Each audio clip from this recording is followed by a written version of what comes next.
지혜와 한결은 밤하늘을 올려다보았다. 반짝이는 불빛들 사이로 그들이 겨우 마련한 작은 아파트의 불빛도 희미하게 빛났다. 하지만 그 빛은 희망보다는 불안에 가까웠다. 치솟는 이자율과 불안정한 일자리 앞에서 매달 나가는 대출금은 두 사람을 짓눌렀다. 영숙 씨는 가계부를 펼쳐들었다. 그녀는 노후가 불안했다.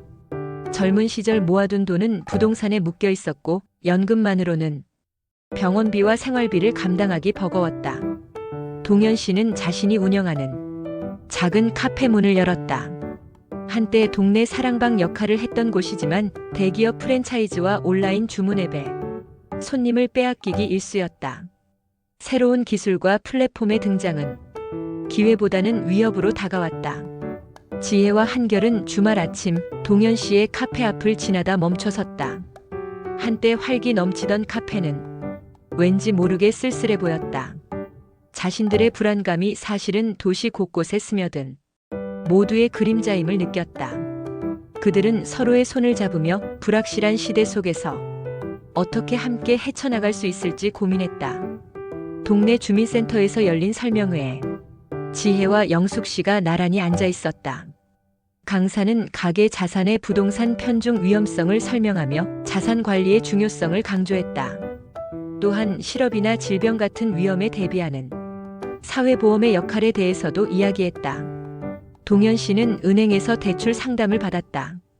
은행원은 강화된 심사 기준과 함께 신용보증기금의 지원 제도를 설명했다. 금융 시스템의 건전성을 지키려는 노력들이 결국은 자신 같은 소상공인에게도 더 안정적인 기회를 제공할 수 있다는 것을 그는 깨달았다. 한결은 실업급여와 함께 정부가 지원하는 직업훈련 프로그램에 참여하기 시작했다. 새로운 기술을 배우며 그는 다시금 희망을 보았다. 단순히 돈을 주는 것을 넘어 미래를 위한 기술을 익힐 기회를 제공하는 것이 진정한 사회적 안전망이라는 것을 그는 깨달았다. 영숙 씨는 주민센터에서 진행하는 금융교육에 참여했다. 강사는 부동산에 집중된 자산의 위험성을 설명하며 주택연금이나 ISA 같은 다양한 자산관리 상품을 소개했다. 그녀는 그동안 막연하게만 생각했던 노후 자산관리에 대해 구체적인 계획을 세울 수 있게 되었다. 금융이 특정 계층만이 아닌 모두를 위한 것임을 깨달았다. 시간이 흘러 동현 씨의 카페는 새로운 메뉴와 온라인 프로모션으로 다시 활기를 찾았다. 한결은 훈련을 마치고 새 일자리를 얻었고 지혜는 가게 재정을 더 꼼꼼히 관리하기 시작했다. 영숙 씨는 주택연금 상담을 통해 노후 자금 계획을 세우며 가벼워진 마음으로 손주들을 맞이했다. 이 모든 변화는 개인의 노력뿐 아니라 사회 곳곳에 보이지 않는 안전망 덕분이었다. 개인의 삶을 지탱하고 금융 시스템을 굳건히 하며 사회 전체의 위험을 분산하는 포용적인 안전망. 그것은 불안정한 시대를 살아가는 한국 사회가 지속 가능한 성장을 향해 나아갈 수 있는 든든한 버팀목이 되어줄 것이다. 이 우화는 지금 한국 사회가 필요로 하는 제도적 안전망과 리스크 관리 방법을 이야기합니다. 경제학자 장하준 교수는 자본주의가 시장 경쟁과 더불어 위험을 분산하는 제도적 장치 덕분에 발전했다고 설명합니다. 예를 들어 유한 책임 제도는 기업과 개인이 모든 빚을 떠안지 않도록 하여 혁신적 도전을 가능하게 했습니다. 사회복지 제도는 노동자가 실업이나 질병 같은 위험에 직면했을 때 최소한의 생활을 보장해 주었습니다. 그리고 중앙은행 제도는 금융회사가 위기에 빠졌을 때 최종 대부자 역할을 하여 금융 시스템 전체가 무너지는 것을 막아왔습니다. 이런 안전망들이 자본주의의 지속적 발전을 가능하게 했습니다. 그렇다면 지금 한국은 어떤 리스크에 직면해 있을까요? 우리 사회는 저출생과 고령화, 청년 실업과 양극화, 부동산 거품과 가계부채, 그리고 글로벌 불확실성까지 동시에 겪고 있습니다.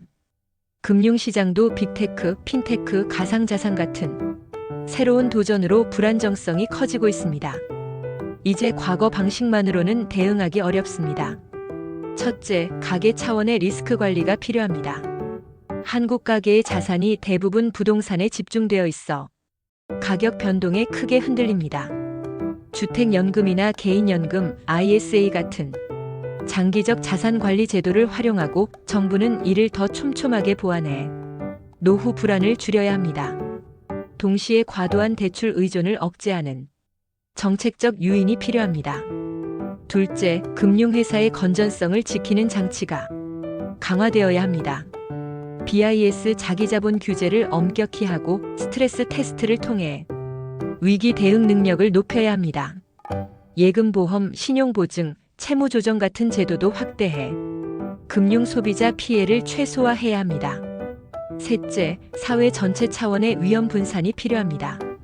청년 실업과 고령화는 개인의 노력만으로 해결할 수 없습니다. 적극적 노동시장 정책과 사회보험을 강화해 고용 안전망을 만들어야 하고 동시에 좀비 기업을 정리해 자본이 신성장 산업으로 이동하도록 구조 조정을 과감히 해야 합니다. 넷째, 포용적 금융과 경제 민주화를 강화해야 합니다. 금융은 특정 계층만을 위한 것이 아니라 사회적 약자와 혁신적 기업에도 흘러가야 합니다. 금융교육을 확대해 개인의 위험 인식과 관리 능력을 높이고 기업 지배구조의 투명성을 높여 사회적 신뢰를 회복하는 것도 중요합니다. 정리하면 장하준 교수가 말한 제도적 안전망이 과거 자본주의 발전을 이끌었듯이 오늘날 한국이 직면한 위기를 극복하려면 개인, 금융회사, 사회 전체에 걸쳐 분산된 안전망을 한 단계 업그레이드해야 합니다. 즉, 우리 시대의 리스크 관리란 개인, 가계의 자산 안정, 금융회사의 건전성 확보, 사회적 위험 분산, 그리고 포용적 금융으로 요약할 수 있습니다. 이는 한국 경제가 앞으로도 지속 가능한 성장을 이어가기 위한 필수 조건이라고 할 수 있겠습니다. 이상입니다. 감사합니다.